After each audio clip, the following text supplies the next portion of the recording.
आज देश में एक तरह से देखा जाए तो एक मुद्दा छिड़ा हुआ है अखंड भारत की, लेकिन इसके विषय में कोई ना तो जानकारी लेना चाहता है और ना ही कोई जानकारी देना चाहता है। बस एक मुद्दा बना दिया गया कि द्विराष्ट्र की जो सिद्धांत थी उस पर लागू करके पाकिस्तान को बनाया गया और हिंदुस्तान को बनाया गया। हिंदुस्तान का जो बंटवारा हुआ था उस वक्त द्विराष्ट्र सिद्धांत आखिर किसने लागू किया, खैर हम इस बीच में नहीं जाना चाहेंगे, लेकिन जिस तरीके से द्विराष्ट्र सिद्धांत का मुखर विरोध एक ऐसे शख्स ने किया जिसका नाम बाबा कौम अब्दुल कयूम अंसारी था, जिन्होंने कभी भी नहीं चाहा कि हमारा देश भारत बटे और उन्होंने खुल करके इसका विरोध किया था। यहाँ तक कि उन्होंने जिना का भी खुल करके विरोध किया और जिना के सामने वो हमेशा अडिग रह करके वो खड़े रहे इस सिद्धांत पे कि चाहते थे कि देश हमारा कभी भी नहीं बटे। आज 1 जुलाई है और आज उन्हीं महापुरुष यानी कि बाबा कौम अब्दुल कयूम अंसारी का जन्म दिवस है। और आज के दिन जो कि जिस तरीके से देखा जाता है तो इस देश के जो पसमानदा तबका है,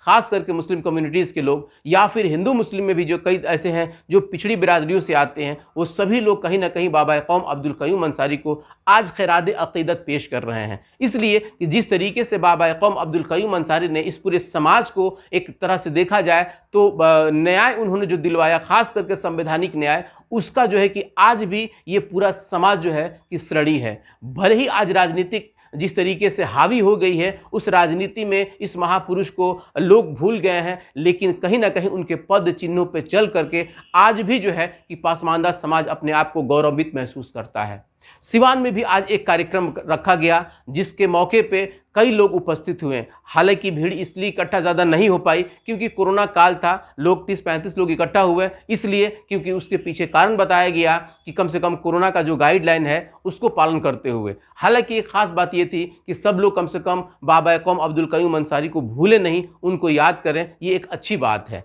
जिस तरीके से वहाँ प्रोग्राम हुआ उसमें कई लोग जो है कि उपस्थित रहे, जिसमें खास जो है कि सारण प्रमंडल से जो नेता आते हैं, पूर्व उपसभापति सलीम परवेज साहब भी उपस्थित रहे। उसके बाद सीनेट के सदस्य प्रोफेसर महमूद साहब भी थे। इस मौके पे कई लोगों को सम्मानित भी किया गया और बाबा कौम अब्दुल कयूम अंसारी के उनके बताए हुए नक्शे कदम पे चलने की कसम भी लोगों ने खाया। उसके बाद उसमें ख़ास एक चीज़ और भी था कि आज हम जिस तरीके से अपनी शहादत की बात करते हैं, जिस तरीके से इस देश में एक राजनीति हावी हो गई है, ख़ास करके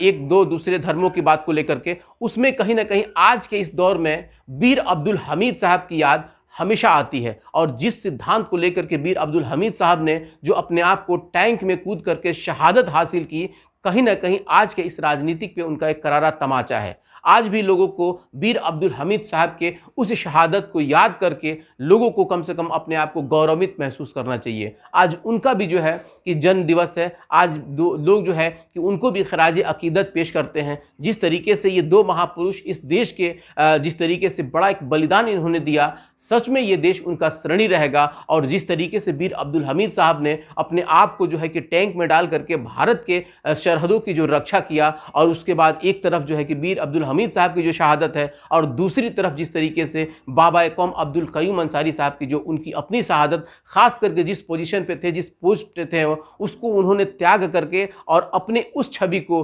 खास करके जो पसमानदा के लिए ज़िंदगी जीना चाहते थे, इन लोगों के लिए हक और हुकूक की लड़ाई लड़ना चाहते थे, जिस तरीके से इस समाज को जो है कि न्याय दिलाना चाहते थे, आखिर तक उन्होंने इसमें कामयाबी हासिल की, जिसका नतीजा है कि आज ये पूरा पसमानदा तबका जो है कि उनका ऋणी है। हम भी आज खास करके यस 24 न्यूज़ आज उन दोनों को खराज अकीदत पेश करता है और ये कोशिश करेगा कि उनके पद चिन्हों पर चल करके लोगों को जो है जागरूक किया जाए, ताकि हमारा देश जो है कि पहले से भी जो मजबूत था उससे और आगे मजबूत हो। शुक्रिया। ताकि गांव के जो लोग हैं, जो यंग जनरेशन है, उनको पता चले कि हमारे बाबा कौम की कुर्बानियाँ क्या हैं। और उसी के साथ साथ